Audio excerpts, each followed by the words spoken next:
Okay, good morning, everyone. Thank you very much for joining for this morning session. Today we will have NucTalks. I will tell a few words about NucTalks. What is it? What is the initiative about? But firstly, let me to introduce myself. My name is Valeria Gergieva. Currently, I'm based in Hamburg as a visiting research fellow at the Institute for Peace Research and Security Policy at the University of Hamburg. Also, I'm research fellow at the Odessa Center for Non-Proliferation. I have a PhD in political science, and of course, I'm a member of the Black Sea Women in Nuclear Network.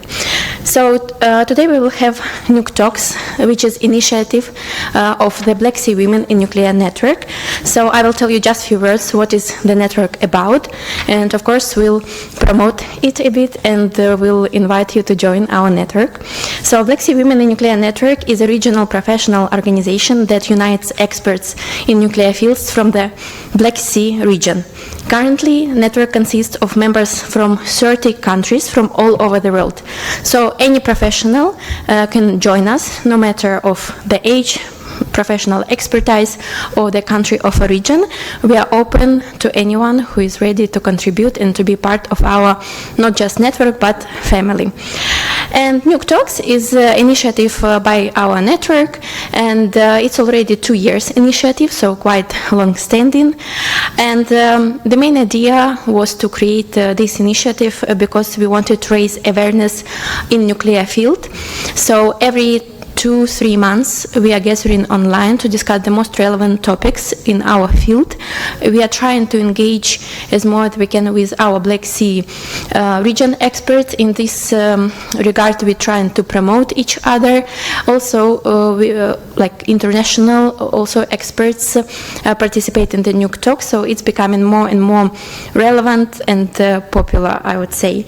So today we have NucTalks which is not online, and we are very grateful for the organizers to help us to organize it, to promote it, and to be here today. And today we have very important topic, the role of international assistance in support of CBRN security. We were talking a lot yesterday as well about CBRN security, about the current challenges. And in today's world, the threats posed by chemical, biological, radiological, and nuclear materials, they are global. And international assistance plays a crucial role in supporting countries' efforts to enhance their CBRN security capabilities. So it's very important to foster collaboration, sharing expertise, experience, and ensuring that no country stands alone in the face of these evolving challenges. Today we have 4 great speakers who kindly agreed to contribute to this session. And I will introduce each of speaker. Initially, we will firstly listen all 4 presentations, speeches, and only then we will open the discussion panel. So please write your questions, contributions, comments, and after all speakers will be able to present, we will have a great discussion. So it's my pleasure to introduce the first speaker, Dr. Ketevan Kutsishvili. She is leading a portfolio of development cooperation with Georgia, covering several directions in the delegation of the European Union in Georgia. Among these fields are civil protection and crisis management. Prior to joining the European Union, Ketevan has been Chief of Extradition Service of Georgia and led Georgia's international cooperation in criminal matters. So please, the floor is yours. This one. Thank you and good morning. Thank you for your presentation. I will try to provide a very brief overview of the support that the European Union has been providing to Georgia for years, specifically in respect of the CBRN capacity development. But before that, I'm grateful for the invitation extended to us to be part of this very interesting forum. I enjoyed the discussions yesterday very much as I could attend the meeting of yesterday, and I'm sure that discussions of today will be as fruitful and interesting as possible and as they were yesterday for the participants. Now, as I said, Georgia and European Union have been cooperating on the CBRN front for quite some years by now. And one way or the other, this cooperation was framed in 2009 when our important initiatives started in Georgia. Before I go into those, let me briefly outline some of the technicalities here. Georgia has been benefiting from the European Union in two modes of funding, as we call them. One would be bilateral, meaning that this is a country-specific allocation in annual budget of the European Union for Georgia. But along with the bilateral cooperation, Georgia also benefited from the regional funding opportunities that European Union is devising for regions. Now, region is a tricky word here because it may mean anything from 3 countries of the South Caucasus to 64 countries in 8 regions. So it may vary from the occasion to another. But the main point here is that opportunities for capacity development are open not only from the envelopes that are prescribed for Georgia specifically within the annual budget identified for Georgia, but also there are wider opportunities from regional cooperation instruments. Now, I mentioned 2009, and that was the year when the idea of establishing the centers of excellence with the regional secretariat being established in Georgia emerged. That was the first big initiative of the European Commission, including Georgia and CBRN-related matters. And at that time, the region, which now covers eight regions and the 64 countries, was rather smaller. And Georgia becoming a center for serving the secretariat of the regional office covered only South Caucasus and some of the countries in Central East Europe. However, with the years passing, that group of countries expanded, and as we currently speak, centers of excellence of the European Union, again unifying 64 countries in totally different parts of the world. However, centers of excellence which work on mitigation and prevention of CBRN threats and capacity building in different directions for Georgia are not the only initiatives that we support. And oftentimes we use mechanisms where we bring member states' agencies to work directly with Georgian agencies on capacity development. Capacity development in our terminology means anything starting from the legal-based development to introducing certain regulations, to software development, to training of staff across the government and so forth. So in those early years, Georgia benefited from direct support of BAFA, the German agency, as we, as European Commission, had also a contract with BAFA to work on secondary legislation of Georgia, specifically in respect of dual-use materials. And if Georgia has any, and Georgia does have, I believe, quite considerable secondary legislation on dual-use materials, that was thanks to the cooperation with German BAFA and basically BAFA being the first and then straightforward provider of technical assistance in that case, which was literally drafting of entire legislative basis for Georgia on dual-use materials. On top of the specific initiatives that we support, again, would it be regional or bilateral cooperation means, our vision is that we support all the government approach. So we do not work with specific or separated agencies within the government, but we have all the government approach to cover all the angles of mitigation and preparedness when it comes to CBRN threats. And in that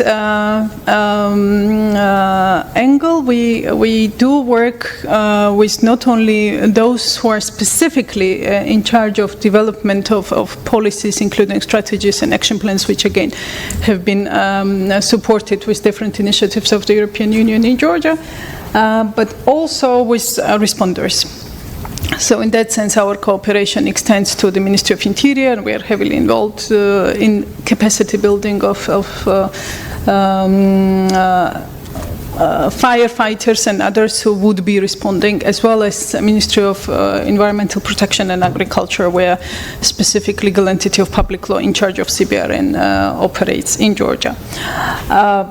Now, as I mentioned, our support involves both technical assistance, and technical assistance is softer part of it, so legal drafting, trainings, experience sharing with the member states, and the member states' experience sharing is a key for us in this direction. But also, in some cases, procurement to the extent possible. And we have been providing equipment, I don't know, uniforms, anything that would be identified by Georgian authorities as a need. So all the support that the European Union has been providing to Georgia has been always needs-based and priorities identified in cooperation with respective Georgian authorities, and that would be formulated in a wide format of steering committees where all the issues pertaining to different initiatives would be considered in close cooperation with the Georgian counterpart. As I know that there will be others speaking, including, and there were some our projects speaking yesterday, I will not go into the details of any of those, but I'm happy to contribute to discussion if there are any questions following the presentations. Thank you.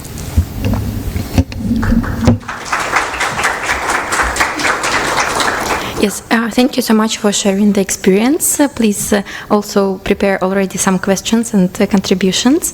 The second speaker is Nata Jincharadze, a program assistant of the Export Control and Border Security Program at the Bureau of International Security and Non-Proliferation at the U.S. Embassy in Tbilisi. Okay. Good morning, everybody. I'm Nata Jincharadze. I'm a program assistant of Export Control and Border Security, work at the U.S. Embassy. I joined the section only last year, 1 year ago, and I'm very proud that I'm the member of this wonderful team. And in my small way, I can contribute to the development of my country. You know, I have to admit that I wasn't supposed to make a speech today. My colleague Eka had to make a speech, but she had, urgent, visit to Batumi, so she's not here. So, and I will try my best to give you a brief overview what EXPS does in general, and what kind of accomplishments EXPS did for the development of Georgia. So briefly, EXPS program and mission. What is the EXPS program and mission? So to build sustainable capacity of foreign partners to regulate strategic trade and to prevent the proliferation of weapons and related materials and technology to malign actors. So EXPS builds capacity to establish border enforcement measures to combat diversion and illicit trafficking in these items, manage legitimate cross-border trade in dual-use goods, advanced conventional weapons, and related technologies. So EXPS has three major program pillars. So these are strategic trade management, customs enforcement, and border security. So in terms of strategic trade management, so EXPS aims at assisting in securing international trade in WMD, dual-use items, and other strategic commodities through regulatory development, licensing, and industry compliance. So in terms of customs enforcement, EXPS increases capacity to target, identify, and interdict illicit trade and proliferation efforts involving sensitive items, increase port of entry security and operational capability. And border security, what is very important for our country, EXBS provides tools and training to secure frontier and maritime borders between ports of entry that pose a high risk of trafficking and proliferation of dangerous goods and people. So EXBS advances U.S. national security priorities. So it builds strategic trade control and border security capabilities of partners targeted by actions of concern. Denies violent extremist organizations WMD conventional arms and materials, all the materials and components which are explosive. Support a transparent, rules-based, predictable international trading system. Prevents diversion of U.S. origin technology. Strengthens U.S. alliance and global leadership. Also protects sensitive technologies, semiconductors, biotech, and strategic assets from exploitation. Secures ports of entry and other trade and transportation infrastructure against malicious incursions. Mitigate novel and emerging threats to commercial transportation. This is air, sea, and land conveyance.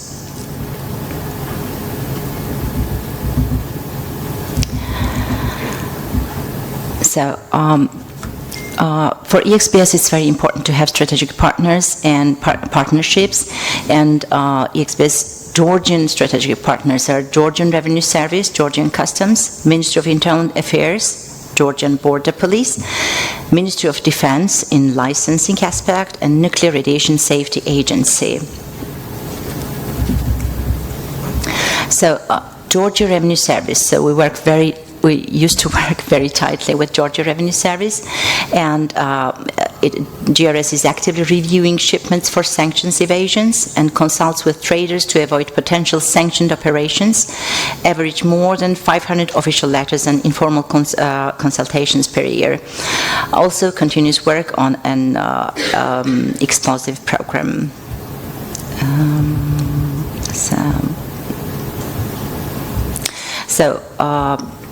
Having signed up to an association agreement with the EU, Georgia has made commitments to harmonize customs procedures of our country with the European regulations, and these above-mentioned regulations also include the implementation of the conception of authorized economic operator.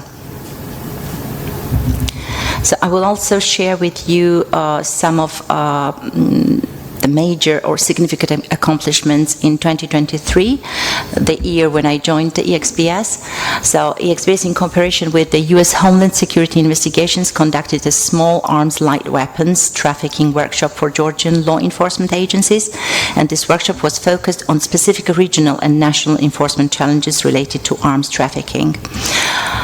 In April, also, EXBS, in collaboration with the U.S. Drug Enforcement Agency, funded a border interdiction exchange visit in Miami.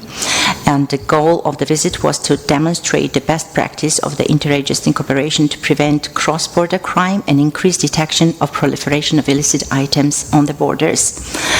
EXBS, in cooperation with U.S. Customs and Border Protection, provided specialized training for the Rapid Response Force of the Georgian Border Police, focused on mission planning, tactical combat, operational preparedness and readiness, patrolling and team movement, small unit tactics, and officer self-survival skills. Also awarded a contract in April 2023 to Hamburg Port Company through an ECTAP, this is our contractor, to develop a maritime single window platform for the Georgian Maritime Transport Agency. This project will support Georgia's goals of expanding maritime trade while demonstrating strict controls and commitment to maritime and trade security. So I should admit that I should say that this project is ongoing, it's still developing, and unfortunately with this pause, as you all know, we stopped lots of activities, and we hope for the best that things will change and ESBX will continue its assistance to Georgia. EXBS also funded a technology project assessment by CBP for the customs targeting and risk management system, and this will help Georgian customs to screen trade flows passing more effectively and efficiently through the territory of Georgia. So these are briefly the major significant accomplishments and assistance of EXBS to Georgia, and thank you very much. I hope I gave get the message. Thank you. Thank you very much, Nata, and thank you one more time for jumping in our session the last minute. This is what NucTalk's about. Like, you are always ready and welcome to participate, because we are talking about everyday topics in quite, I would say, easy language, yes, just to discuss and find some solutions to sustain our work. And the next speaker is Maria Enbom. Maria works as a project manager within Swedish Radiation Safety Authority's Cooperation Development Team. She is a country manager for Moldova and at the moment works on Moldovan and Ukrainian projects. Prior to SSM, she has worked with different types of developmental assignments within the public and private sector in Sweden. So please, Maria, the floor is yours. Thank you, Valeria, and thank you to CCDS for organizing this event in these challenging times in Georgia. I'm a newcomer in this group, but I can already see that this forum and the network that you have means a lot to so many of you, and that pleases me, and hopefully that means that our support to this forum is money well spent. And also, many of you have paid your tribute to Lars as the founding father of this forum during his years with SSM. But I don't know if everyone was present at the time that this forum was established, so I thought I'd give you a brief background of what SSM is. SSM is the Swedish Radiation Safety Authority. And the acronym is also Strålsäkerhetsmyndigheten in Swedish. And we, as the Swedish authority with responsibility to protect people and environment from harmful effects of radiation now and in the future. So CBRN is not, we don't cover the whole CBRN perspective, but only the R and N. But nevertheless, our mission is broad and ranges from radiation safety to nuclear safety and security and non-proliferation, of course. And we have around 300 employees working on regulation, inspection, emergency preparedness, research, and in all international conventions within this field. In addition, we have a small section where Christine and I work. We are roughly 10 people working on international development cooperation. And our mission is set by the Swedish government. And each year in January, we are given amount of money and instructions on which countries to cooperate with. And then it's up to us to find ways of cooperating. And for the moment, this is Georgia. We are not on pause. Moldova, Armenia, and Ukraine. And when it comes to our mission, I would like to emphasize exactly the word of cooperation. And I think it was Dimitrov who said yesterday, when he was quoting someone whose name I have forgotten, that cooperation is key. And it truly is, because CBRN issues have no respect for national boundaries. So hence we need to cooperate. And I would also like to say that SSM has done a lot of good in the past, but we also continue to do so, and we plan to do so in the future with the help of our partners. And as I said, amongst others, we cooperate with the regulatory bodies in Georgia, Moldova, Armenia, and Ukraine, as well as with nuclear power plant and radioactive waste operators in these countries. But we also support and cooperate a lot with NGOs, and we have 3 NGOs represented here in this forum. CCDS in Georgia, Odessa Non-Proliferation Center, and Black Sea Women in Nuclear Network. And through them, we can support Batumi Summer School, Odessa Summer School, and the Black Sea Women in Nuclear Network, it's a long word, and attending ICONS earlier this year, and of course this forum as well. And our cooperation is aimed at building long-term capacity in a sustainable way to promote even more cooperation and a learning environment and, of course, networking, which is what we are doing here today. I'm also happy to say that within SSM we have a very fruitful cooperation with the other Nordic countries and especially Norway. And we meet at least monthly to discuss support, and especially to Ukraine during these difficult times. And Ukraine has, of course, been top priority for our government since 2022. But I would still like to emphasize that the other countries are also important, and nothing is on pause at the moment, at least. And in addition, we also cooperate with the US Department of Energy.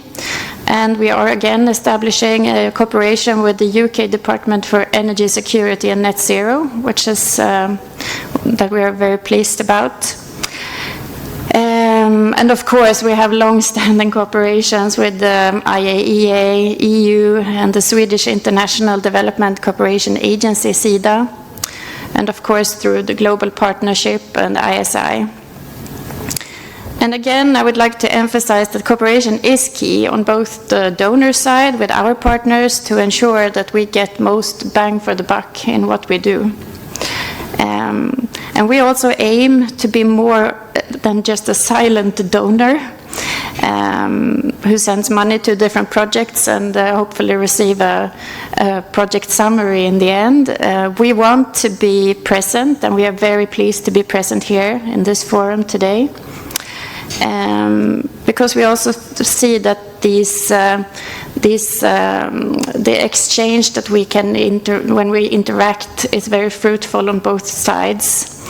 And as you understand, delivering support to Ukraine in these challenging times can be difficult to do on site. But then again, we had the opportunity now to invite our Ukrainian friends to Stockholm to let them know more about how we have adopted the Euratom Treaty.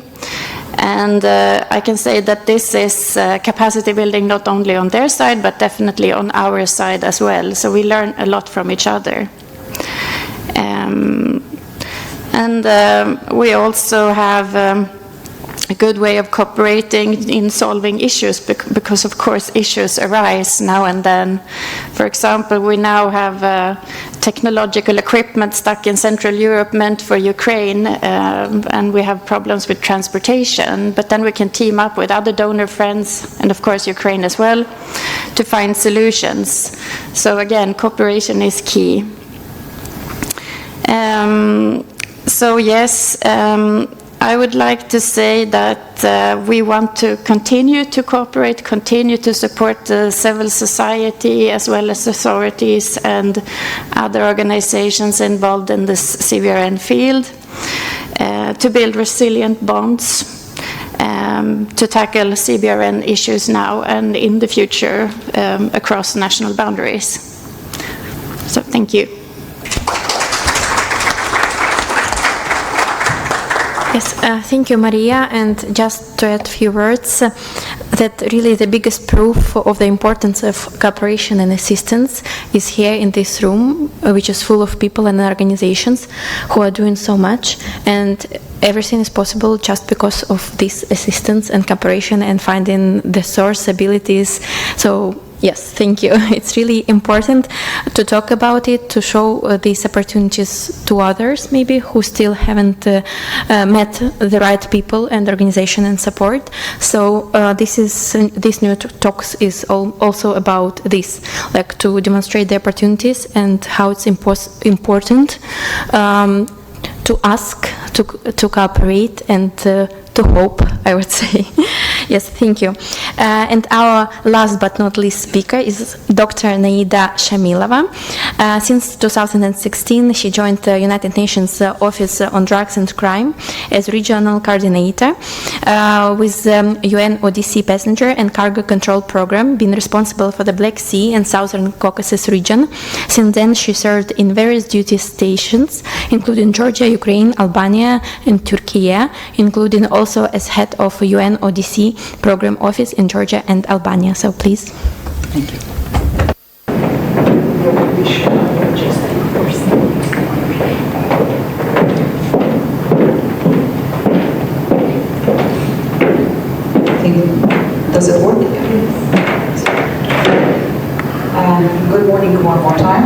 everyone, and I think it's a very good opportunity for us this occasion to see how stars can align, and we see the community of the experts that work in the area of international security, non-proliferation. At the same time, we can see people that work in Georgia in particular and in the broader Black Sea region.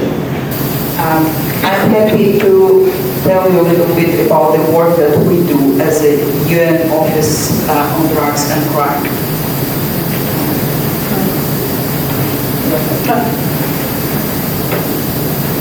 Thank you. The program that I represent, called Passenger and Cargo Control Team, Control Program, we have a long history since 2004, and this year we'll celebrate 20th anniversary of the program. I'll speak about the program a little bit later, but what I want to emphasize, because there are a lot of players in this field, I would like just to demonstrate the mandate that our organization has to deal with the CBRN issues.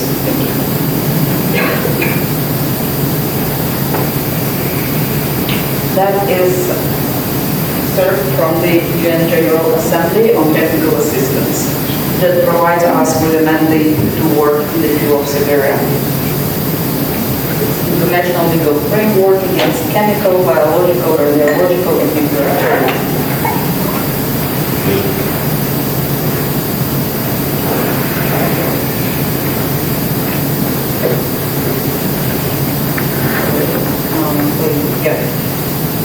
New agenda for peace that has been emphasized by Secretary General of the United Nations in 2023 as one of the paragraphs with stricter measures to prevent the acquisition of weapons of mass destruction by non-state actors. One of the areas that we work on is the United Nations Security Council Resolution 1540 that was adopted in 2004, specifically under paragraph number 2, when all states shall adopt and enforce appropriate effective laws which prohibit any non-state actors to manufacture, acquire, possess, develop, transfer, or use nuclear, chemical, or biological weapons and their means of delivery, in particular for terrorism purposes, as well as attempt to engage in any of the foregoing activities, participate in them as an accomplice, assist, or finance them. And the second operational paragraph number 3, that all states need to establish effective measures of domestic control to prevent the proliferation of nuclear, chemical, and biological weapons, develop and maintain appropriate effective physical protection measures. The assistance that UNODC provides in that field starts with the legislative assistance for our counterterrorism branch, and also practical capacity building measures that we as a program also involve. The program that I work with contributes to building capacities of so-called interagency control units. Interagency units that comprises of law enforcement agencies being responsible for the border security. In most countries that comprises national police, customs, anti-narcotic forces, and other law enforcement agencies. These units are located at the seaport, airports, land borders, and work to identify and inspect high-risk shipments. Also, passengers. That is new line of business that's been added to our program. I'll talk about it in a second. The efforts that we're working with the national, regional authorities to maximize the risk management effectiveness, risk analysis, information sharing.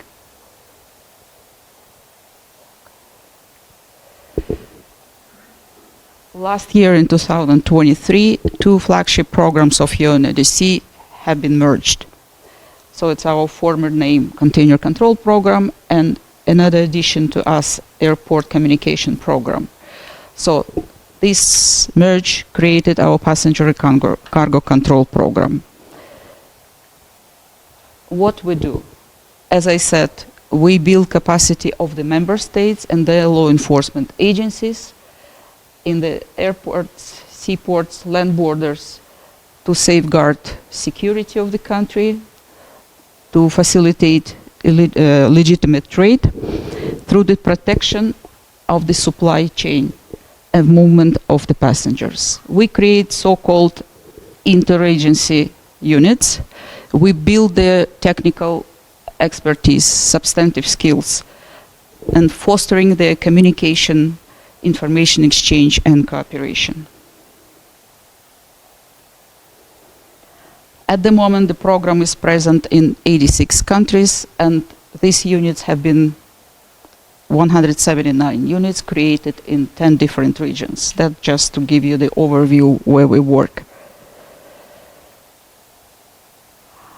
Basically, what we offer as a program, it's a very comprehensive training package. That's how we start in each and every country that seek our assistance. We provide them with the basic theoretical training that will be spread in about 2-3 years, followed by the practical training, followed by the mentoring, and then when the unit and the country is ready, so we provide them with the advanced training. And strategic trade and export control training is one of the activities that we offer in each and every country. That's normally 3 different training components that will be spread over the 1 or 2 years. In advanced training also includes training on the wildlife, fisheries, timber, waste, because when we started our program, it was anti-drug measures. But right now, we work in a very different field, and I will show you what areas of expertise we're developing. Cargo and passenger targeting system, it's something that we offer to the countries participating. Chemical detection and identification equipment. And very important part of business for us is cooperation with the private sector. Because you have to foster this cooperation with the carriers, whether it's air carriers, whether it's shipping companies. That's the partnership that we cherish and foster and develop. That's the specialized area. Trafficking of minerals, terrorist travel, falsified medical products, which become a very big issue since COVID, as everybody remembers probably. Plastic and hazardous waste, illicit timber, drugs and precursors, crimes in the fisheries sectors. Cross-cutting issue for us is a gender, and we developed so-called global cargo and passenger team women's network, where we work to support women's officers that are part of our program around the globe. Very important for us, the partnership that we develop with the World Customs Organization, because as you know, DC, we're responsible for the management of the program, for fundraising, being responsible and having direct contact with the countries participating, and World Customs Organization is our technical partner. So we have a pool of qualified trainers who we work with and who delivers the capacity building activities together with us.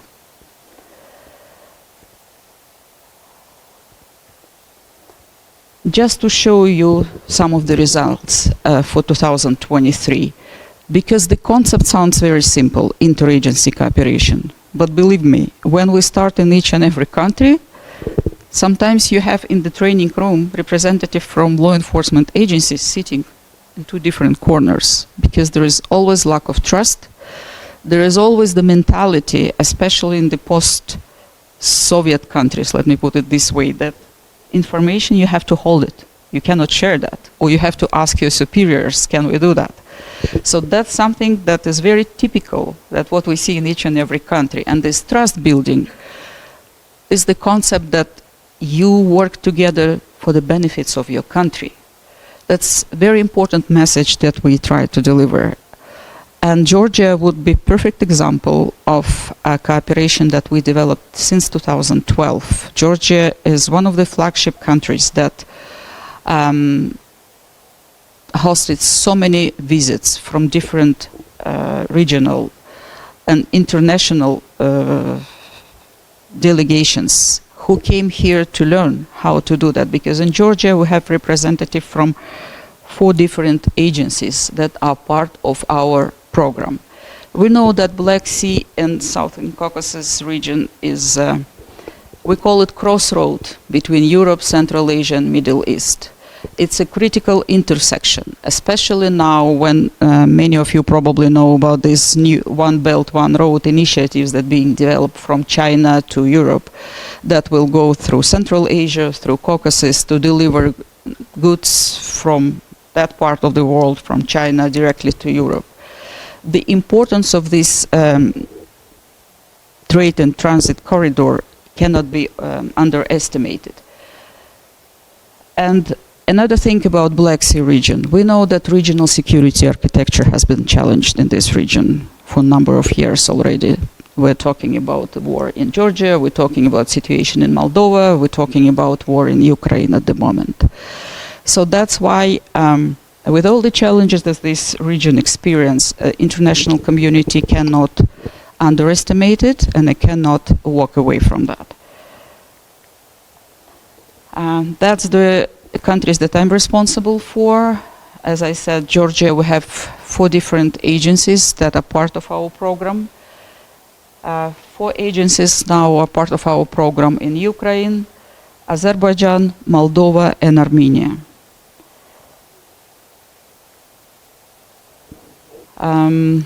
Speaking about the results of the program, number of years ago that was hot cell equipment that was interdicted coming from Armenia in Georgia. Several instances when parts, ammunition, small arms and weapons were detected in Georgia. Chemical, fireworks, potentially improvised explosive devices detained and seized in the region. Explosive, detonators, strategic metals, cell phones, drones, military garment. Interestingly enough, Ukrainian colleagues last year detected hafnium.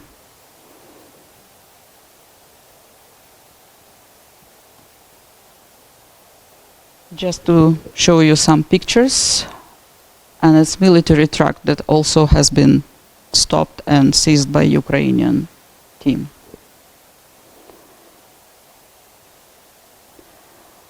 Thermal imaging, again, Ukrainian colleagues, September 2023. Passenger ship, as our trainers were laughing, Ukraine probably is the only country that was able to stop the entire ship. Science for missile complex, as we all understand, Ukraine now the front line and the issue of international security, border security is extremely challenging there. I just want to say that it is a successful partnership that we developed over the years. I would like to say that in particular, speaking about Georgia, we, as we discussed yesterday and we continue our discussion today, international community is a significant part of the development in Georgia. We all are here to support from one way or another. I would like to thank our donors in the region. In Georgia, we started with the European Union. EXBS program has been our partner for a number of years already in Georgia. I would like to thank Canadian government also, who's been supporting our efforts in the area of WMD and CBRN as a regional initiative. And despite all the challenges, we still need to be optimistic. We'll find a way. I would just make probably this analogy. It's like a water. No matter what you build, water always finds a way, right? Its way to the sea or to the lake. So we probably have to be vigilant. We have to continue working in the area of international security, it's too important to give up. And I'm sure we'll find a way to continue our engagement with Georgia and the broader Black Sea region. Thank you.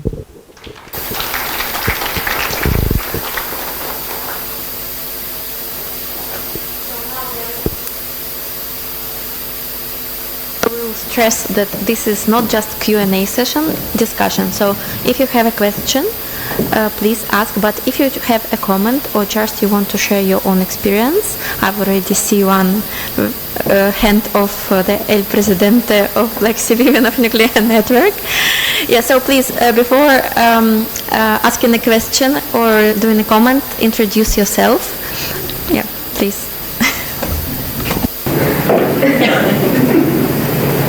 Such a nice naming. I can't say myself such a different way as El President.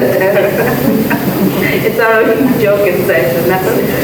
Also, Black Sea Women Nuclear Network. My name is Natalia Kosh. I also work with all this nuclear security and senior project manager. I would like first of all say thank you on behalf of our network to the SSM for the outstanding support of our activity. ICONS was really push many of efforts that we are doing with in nuclear security for non-proliferation, and I would like using this opportunity to invite Maria to participate in our first annual regional conference that we are establishing in November this year in Constanța, Romania. I know it's a short notice and autumn is very busy time, but I hope that everybody will come as planned. So I have a joint question to the panel.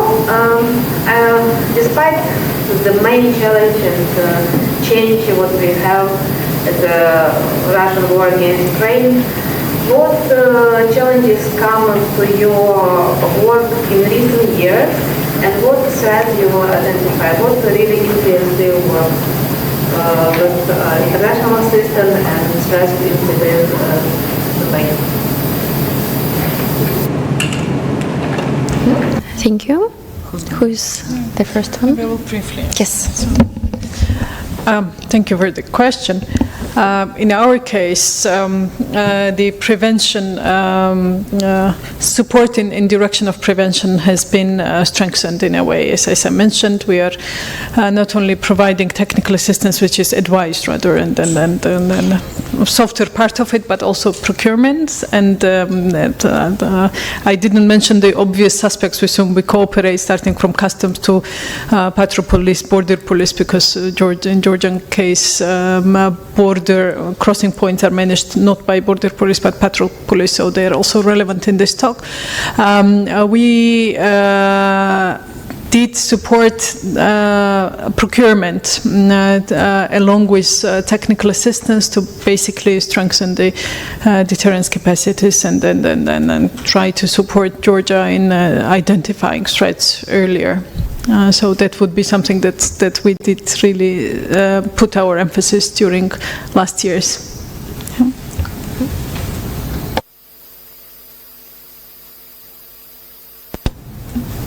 Anyone else?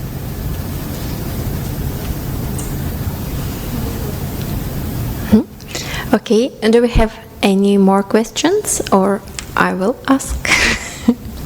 Okay, please, get in.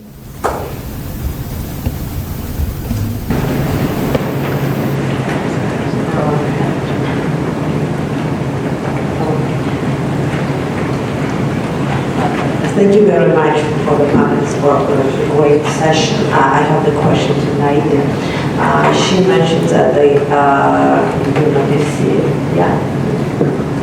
UNODC has very cooperative mechanism, very well established and operated in terms of the training, the different officials and the agencies to cope with this illicit crime, criminal trade. but I'm interested if you have any real-time reporting mechanism of the system which works like, for example, in WHO we have the International Health Regulation, which has a very good mechanism, just a reporting system and to cope with any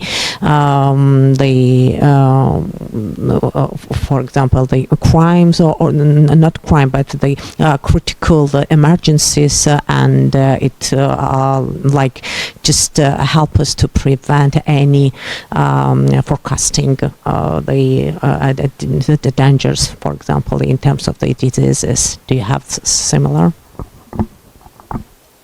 Thank you for the question. I would like to first highlight why this interagency is extremely important, because as you might know, in different countries, different law enforcement agencies have various mandates. For example, what customs can see, patrol police cannot see, or criminal police that are part of our program in Georgia could not see. But when you sit together as one team, and your colleagues from criminal police checking their databases, their information sources, so the multiplying effect I cannot even tell you how successful that is. It's a very simple concept, and as we know, Western countries are working this way.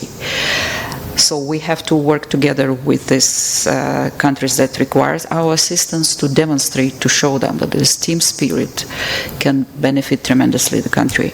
In terms of the reporting, yes, we do, because as I said, World Customs Organization is our implementing partner, and WCO developed so-called ContainerCom, XCOM platform that allows not only individual countries to record their achievements there, but also the access to these countries are giving to people that participate in the training, that are part of WCO, these countries. So when something happened in Georgia, for example, they record what happened there in the system, and people in different parts of the world can see that. It's also a very good tool as a library to collect all this collective knowledge, and also to send warning messages. For example, it was a number of instances when we got some messages from Latin America that please check this shipment, because sometimes people don't have enough capacity to do it at the source country, but they will give you the warning message, please pay attention to that. Also in the area of air cargo, because you don't have the luxury of time, you have to act very quickly.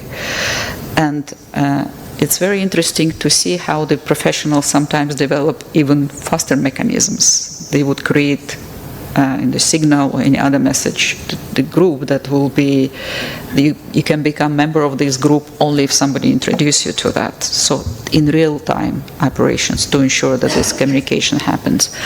We as a program normally ask each and every country participating to provide us with the reports, just to give us the statistics, because we understand the sensitivities of that.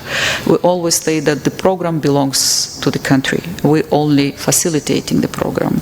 But for us, it's also very important to demonstrate to the donors how many shipments been entering the country, how many of them have been dealt with through the risk analysis. So instead of thousands of shipments, with the proper risk analysis, you can narrow it down and physically check maybe only 10 shipments instead of thousands. How many of these shipments been physically inspected, and how many of them were contaminated, so something was discovered there. So that statistics will help us build the case, because donors need to see how their bucks are being spent. And again, it's very interesting to see how, especially when team started producing the results, they're very eager to be known among the international community. And I've been told a number of times by our national team members in Ukraine, in other countries, in Georgia, of course, that we gave them the opportunity to enter international scene. They understand that nobody can win the war against the crime alone. So the sense of community that they feel working shoulder to shoulder. But to answer your question, yeah, reporting is very important, and we have mechanism to report what we're doing. Thank you. Thank you. I guess, Yanel, you had a question? Maybe I'll just answer it to my question. Risk assessment. Yeah. Oh, great. So one answer to questions. Yes, please. Mm-hmm.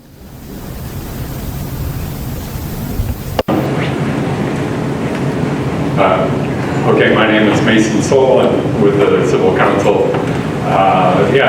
My guess is that your governments are always interested in, how the money's being spent, et cetera, their support. And my guess is the word sustainability comes up every year. And I'm curious about the different international and country programs let's say sustainability requires, proficiency, not just training, but also, resulting in the proficiency of identification of problems and solving them. So my guess, or my question is, where do you all feel in terms of the region, and we'll include Moldova and Ukraine as part of the three Caucasus countries. What are your thoughts on where we are in terms of sustainability, recognizing that a lot of your interest areas are different?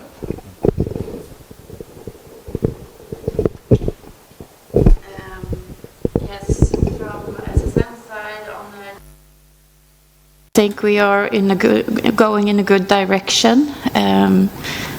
That's what I can say in general. Of course, when it comes to the situation in Ukraine, sustainability might be a difficult topic to tackle at the moment, where we have more urgent issues. But in the other countries, and as Christine mentioned yesterday, Armenia is quite new to us, so I can't really say much about Armenia. But in Moldova and Georgia, I'm hopeful that what we are doing in these countries together with our partners is going in the right direction. But then we have political circumstances that are beyond our control that might change things. But the work that we are doing together with our partners, I think, are going in the right direction, and that's what we are reporting also back to the Swedish government.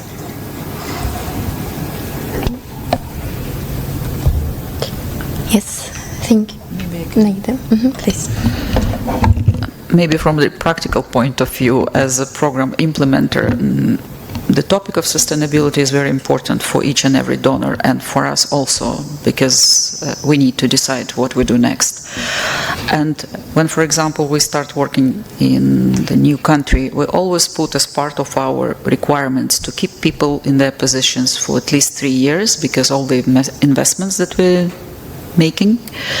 On the other hand, after a certain period of time, you feel that country is able to fly on its own. On the other hand, sometimes, and we hear that from our participants, the minute you leave the country, the program is not sustainable yet, because the constant political changes and the political landscape is changing. So there are many other issues that lack of budget. Reliance on international assistance could be another one, because to be frank with you, we see it. Some countries get used to receive international assistance. And the question of sustainability is a very important question to put forward, yes, and we always have these discussions in our interaction with the government. Georgia could be an interesting case if we see it in the next little while, what's going to happen with the international assistance. Thank you. Thank you. I don't see for now any questions, but I want to tell a few words, and after this to ask questions to all panelists. So it will be like a short story, but we have time, and there is no coffee, I guess, now, so no one is in a hurry. But we have time till no coffee until the end of the NucTalks. So, short story, thanks to the SSM support, the Black Sea Women Nuclear Network, we went to ICONS in May, and there we conducted like mini NucTalks. So we were taking interviews from people at the conference, at the booth, and I guess we took like around 20-25 interviews from different experts in nuclear security around the world. And we had the same question to those people. They were very simple, like very obvious. Like first one, what are the current challenges for nuclear security due to your opinion? The second one, how you think we can overcome those challenges in the future, like in 10, 20 years, maybe 30. And like the third one, it was just personal one. How did they find themselves in the nuclear security field? So if the first question, obvious, like almost all experts, they were telling almost the same challenges, yes, due to nuclear security. Then we were a bit surprised to hear from them their opinion how to overcome those challenges, yes, because when we are talking about nuclear security, we are thinking about some very complex, yes, a plan how to overcome it, how to struggle, how to come to a more peaceful, yes, world. But they all were telling, and among those people there were Shebnem Odum, who is in this room, Natalia Kloss, Margarita Klinapol, Lars Van Dassen, so they were all also part of those interviews. And almost everyone mentioned that the best solution will be, in a long-term perspective, is to focus on the future generation, about the knowledge transfer and future generation. As earlier we begin to work with future generation regarding nuclear issues and all this complex problem and the importance of interdisciplinary, the safer world we will have in the future. So in this regard, I have like very simple question to all of you, but I'm just curious to ask, like, what challenges personally you are facing in everyday work? We all know about global challenges, yes, which we have in the region and I would say in the world. But what are these small challenges, and how do you see, how do you manage to overcome them in everyday life? So maybe we will see the solution for even bigger challenges, yes, because to solve a bigger problem we need maybe to start from something small. So please, who is ready to answer the first? Yes, please. I couldn't agree more that awareness, well, education globally, but at least awareness is a key to start dealing with any issue that you have at hand, and even more CBRN threats. So I would absolutely support the idea of dealing and educating young generations, as it is easier in that case also to deliver a message. So awareness would be one. But if you ask for a specific challenge, at least in Georgia's context, that would be, I need to use this word, but in a different sense. So post-Soviet legacy, which is, with the dissolution of the Soviet Union, quite a lot of infrastructure that is specifically related to CBRN and protection in that respect got also dissolved in this country. So one issue, if you put on the agenda, would be largely speaking infrastructure when it comes to challenges in this country. Yeah. Thank you. Anyone? Yes. Thank you, Maria. Yes. I think you put it very well, Ketvan. The post-Soviet legacy is perhaps what we are struggling with the most too. And I also agree with what the others said, to work on future generations, but also to work a bit more on transparency, which might be difficult when we talk about nuclear security, but still, as far as we can, I think we should try to focus a lot on transparency issues, which I believe is a different way of doing things in the former Soviet Union states. So we also have a lot of communication training within our projects, to work on transparency, openness to the public, etc., which I believe is important for the future, also to build trust for the authorities and operators within the field. Yes, thank you. Some more? Yes, Shorena, please. Thank you very much. Very interesting to see you, and especially to see all women panel actually, which is also great. Naida, you mentioned international assistance, so you are Congress here. Presented. So what do you think? What is the future of international assistance, and especially in this field?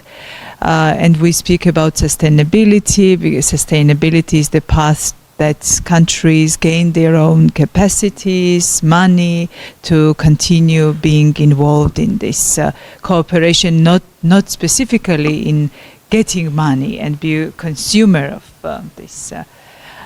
So what is the future in Georgia? So on the other hand, we were on the edge before war in Ukraine. There, maybe Georgia was getting to the point that this assistance will go down because it's better, countries recovered from this post-Soviet legacy, capacities are built of state institutions, and so on and so forth.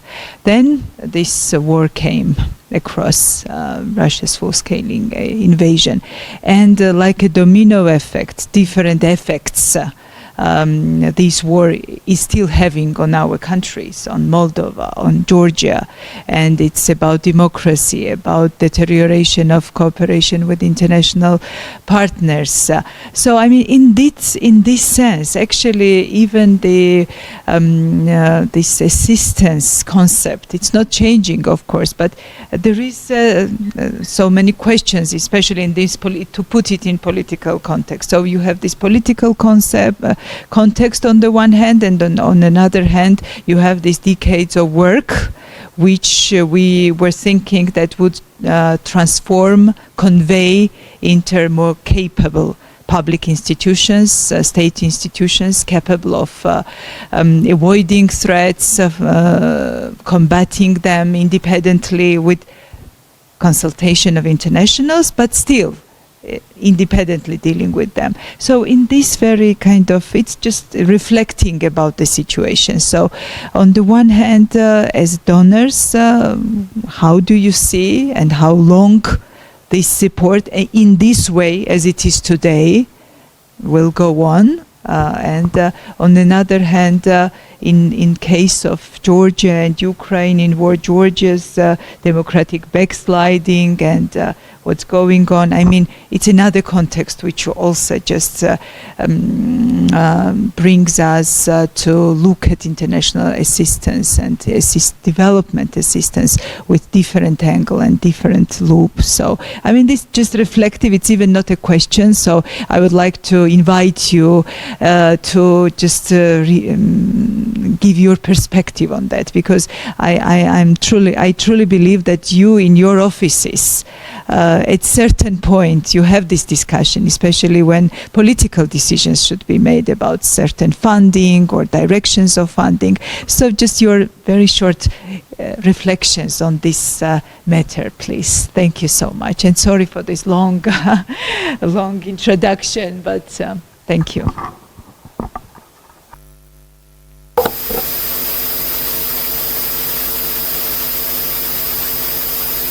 So to start answering the question, all we do is needs-based, right? So the all support that European Union has been providing to Georgia specifically, but also other countries, because Georgia delegation is a special delegation for the region. I've been managing contracts for Moldova, for Ukraine, for everyone actually, except for Belarus in what we call European East neighborhood.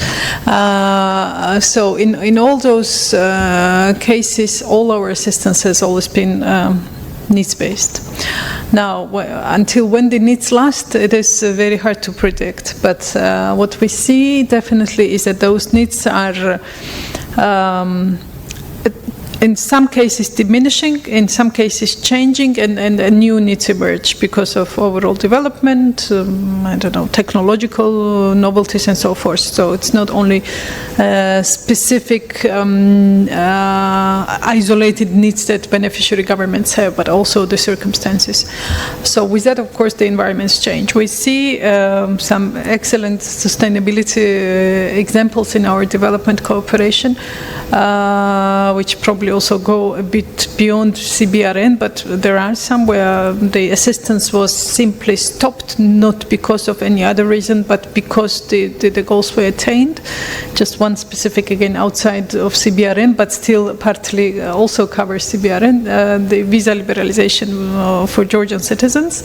It may sound like totally unrelated, but when we were checking Georgia's capacities, well, first we were helping Georgia to develop those capacities, but then when in our visa liberalization dialogue, when we were checking Georgia's capacities, we saw that for the purpose of free travel of people to Schengen from Georgia, both border capacities, customs capacities, and related capacities were developed enough to stop supporting those specific directions. This doesn't mean that we stopped altogether the border support, but in certain areas.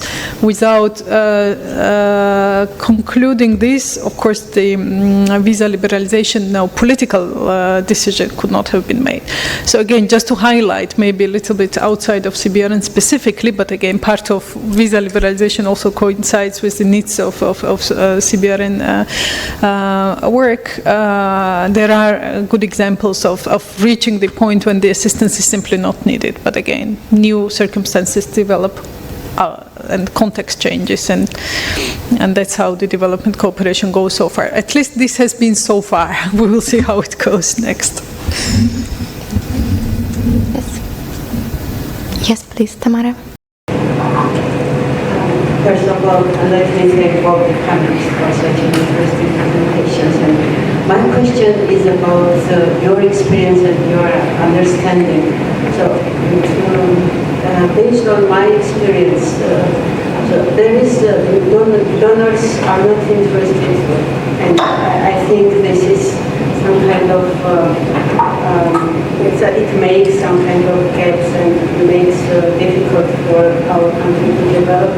To contribute into the research and development. So we are talking about capacity building while not focusing on the research and development of the technologies in the countries we are supporting. And what do you think? Have you had this kind of experience of whether is it problem of the governments while they are not asking for this kind of support, or this is part of the policy of assistance policy from the developed countries, and it's never so. The only example we have here, this is Lugar Laboratory, which has been established and built with the great support of American people and American government. But anyway, this continuous support and sustainability of these research plans and our researchers locally is, it seems to be a problematic. So what do you think as representatives of donors organizations? Thank you very much.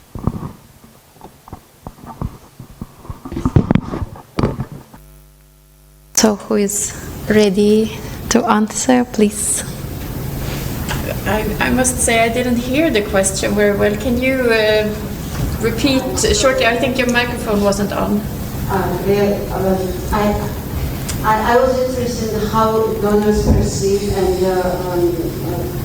whether it is in the policy of donors to contribute and to support research and development in the developing countries.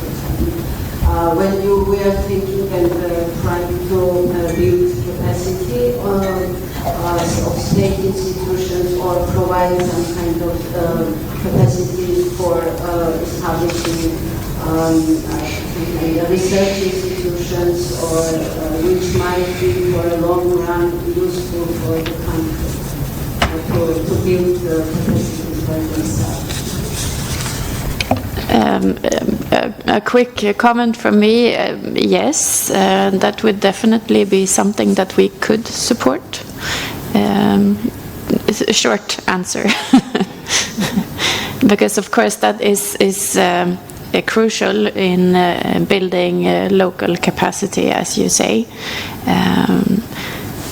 In our mission, as I said, we have a quite broad mission. We have within the RN field and in those designated countries. But yes, research could definitely be something that we could be supporting from our side. So, as you know, any donor assistance is a complementary assistance. So donors cannot.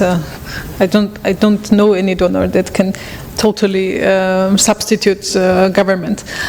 In the EU's case, research is high on the EU development cooperation agenda. We have separate and special portfolio, even dealing with not only education but also research. If I specifically refer to CBRN, JRC, the Joint Research Center, is part of our CBRN initiatives that are centered around the centers of excellence. So that's the involvement in terms of supporting research capacities. You mentioned laboratories, not specifically in case of CBRN support, but we do support, and I have been supporting in my different programs, laboratories that operate under the Ministry of Environmental Protection and Agriculture. So that's just an example that we do that. And again, on broader scope, entire Erasmus program, which is dedicated to research, is funded by the European Union at any level, from young people outside formal education to higher education for researchers and everybody. So yes, research is a priority. Maybe the instruments that are used are not specifically always showing that this specific research is actually supported by the European Union. But at the same time, if there is more specific demand on the beneficiary government side, of course, this might also be considered. So it's not there is no limit, or there is no end where research support may be, I don't know, limited to. Yeah, thank you. Yes, please. Follow up on that a little bit. I mean, normally, R&D budgets within the federal government or whatever that would be telling in terms of their priorities. And I think the R&D budget in Georgia is pretty low.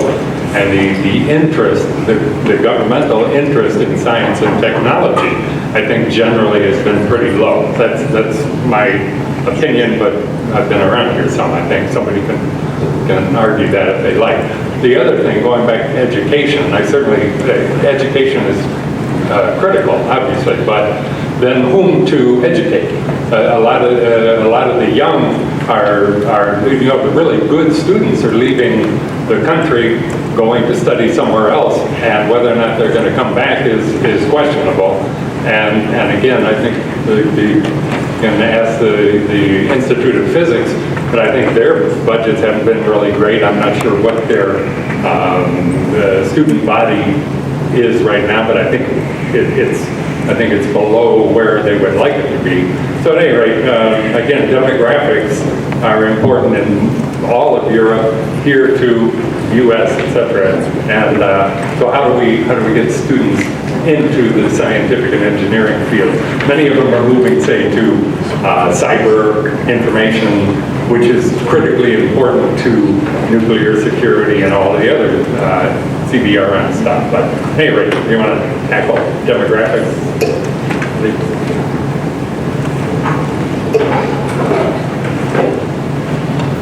Yeah, I guess it was a comment. Yeah. Yeah.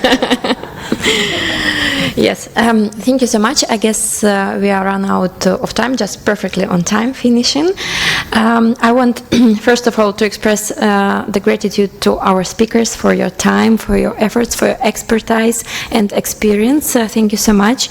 And secondly, of course, I want to express many thanks to the organizers of the Tbilisi International Forum, for Shorena and Tamar specifically. Thank you for your support. Thank you for proposing us to conduct here NucTalks. So thank you very much. And please, one more time, I want to stress that you can join the network. You can see the poster there. There is like a little bit big name, but yeah, it's on the poster. So you can join easily on the website. So please, and of course, like instead of saying goodbye, I will better say see you at the next NucTalks, most probably even in person in Romania and online as well. So thank you.